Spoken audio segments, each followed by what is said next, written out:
я Таджикистан, город Курган-Тирбе, Дусте. Вот на дорогах всегда я езжу, через день почти гаишники поймают. Всегда проверяют машины, говорят, ничего там не обнаружили, там отпускают, никаких по своей бумаге, что там пишет. 2 раза объявление забрали, сказали, через базу будем проверять. А вот недавно, вот 9 число сентября, на Новогревом метро поймали они. Сказали, ты решенный почти 2 августа, почти 1,5 месяца. Сказали, на 15 суток мы можем закрываться, потом суд отвезет и может тебе депортировать. Лучше, потом я сказал, да, командир, я не знаю про это, должно было, если поймали меня, если я пьян или отказал, должны бы ключи забрать, или машины, мои документы, права, все должно было, они забрали. Меня не пускали даже за рулем сидеть, если я пьян или что. А сказали, нет, будем закрывать. Они сказали 20, я сказал, 10 могу дать. Потом они взяли, отпускали. А площадь Ильича метро, 7-й колонна ГИБДД, я пошел проверять, точно или нет. Они сказали, да, тебе решили на 19 месяцев. 3000 штраф, потому что ты отказался от трубочка алкоголя. Я сказал, командир, я жизнь не пью, не курю. Откуда это? Почему не предупредили? Почему никаких протокольных дат нет? Суд я не знаю, там написано суд 12:30 до обеда.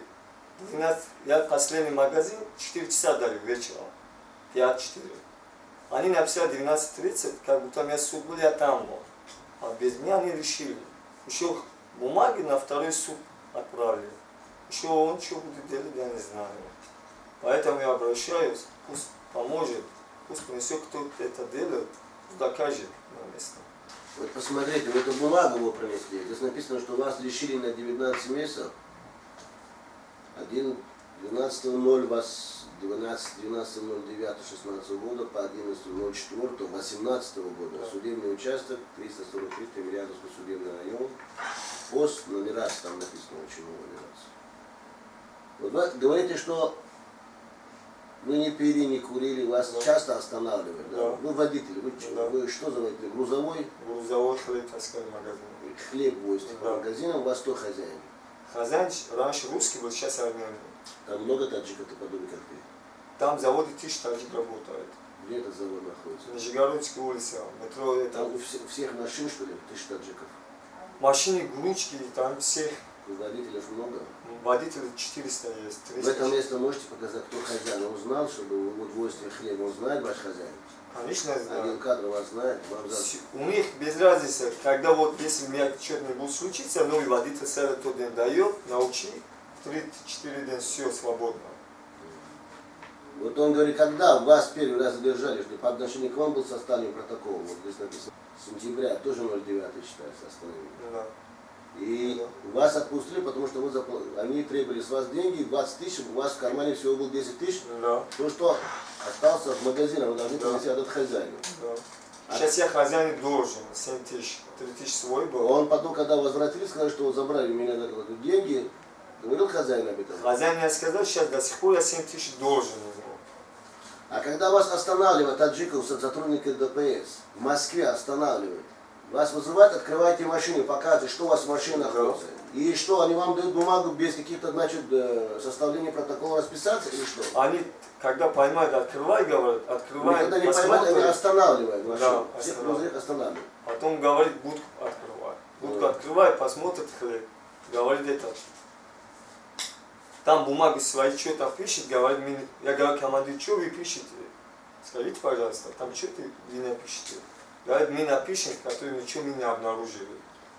Вас просто дурили, я называю вещами, потому что незнание, то, что вы прибыли сюда, незнание вот языка русского, может быть, знание навыков юридического, вас дурили. Вы расписались, когда вас просили расписаться, вот тогда должны были требовать, что копию второго протокола, копию протокола просто, не второго, копию протокола. Вам давали копию протокола? Ничего не дали. Но вы все равно расписывались, и не читали, ничего расписывались, торопились постоянно, правильно? Да, ну у нас магазин много, надо успеть. А вот я вам расскажу, и Бутю, вас просто написали, что в протоколе, вы не читали, что там было написано, вот здесь как и тут написано, значит, отказ водителя от медосвидетельствования в состоянии опьянения 10.07.2016 года. с учетом того, что вы не прочитали, снег не требовали, значит, здесь получается, что сотрудник ДПС раскрыл преступность. Вы преступление совершили, в состоянии опьянения. Вы никогда в жизни не пили. Да. Не только вам, это к вам, а всем остальным. Я почему к вам обращаюсь, к другим, сегодня это видео выйдет на различных, значит, интернет-сайты выйдет. Вы хотя приходите сюда, или хотите в посольство, хотите в миграционный суд, просите, что вам надо делать. Вы не имели права с места уйти, потому что вам протокол не выдали. Вы просто стали, говорите, вот хорошо, мне сотрудник отпустил, закрыл дверь и поехал с радостью. Вот вам второй суд. Первый суд вы не явились, второй суд не явились, третий суд вам автоматически лишает. Помимо этого, здесь у вас написано, вам оштрафовали на 30 тысяч рублей за счет того, что вы должны перейти в счет государства России. Вот это. Если вы нанимаете сейчас адвокат, это бессмысленно. Почему? У вас нет протокола. И доказать это бессмысленно. Это делать. Единственное, что мы можем помочь вам, написать, что то, что вот из ваших слов, из этих бумаг, что граждане Таджикистана, которые ездят на собственном автомобиле или на автомобиле предприятий, попадают в таких вот этих моментах часто. Это случаи бывают часто с гражданами Таджикистана. И это, в первую очередь, сами виноваты граждане Таджикистана. Потому что сотрудники полиции знают, что если узбек читает протокол, азербайджанин читает протокол, таджик никогда протокол не читает.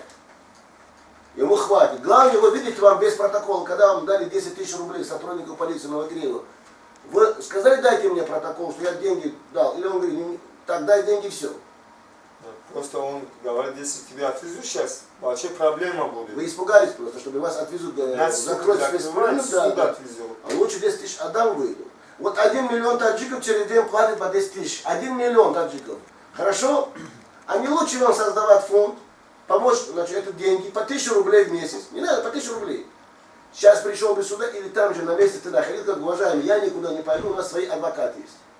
Я буду звонить в диаспору, буду звонить в посольство, приедет сюда, и мне поможет. Вы брали 10 тысяч рублей, отдали. Ваши товарищи все отдают, все таксисты отдают. Их больше 10 тысяч таксистов по Москве, таджикистанцев. Все дают каждый день. Ну, вам сейчас шансов выиграть этого нет уже.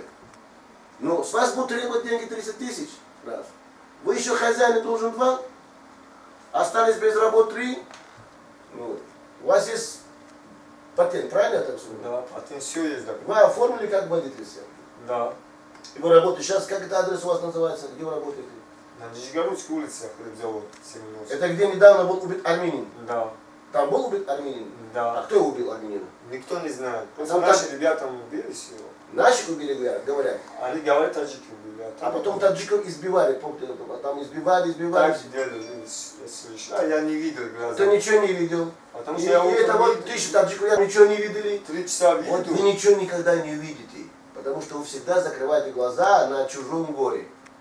Вы сами будете сталкиваться со своим собственным горем. Я знаю, где Нижегородский хлебокомбинат. И там 1000 таджиков работают, там был недавно убит армянин, который был у них. Якобы украли его деньги. Да. Ну ко мне обратились граждане, а потом на следующий день исчезли все. Хорошо, спасибо.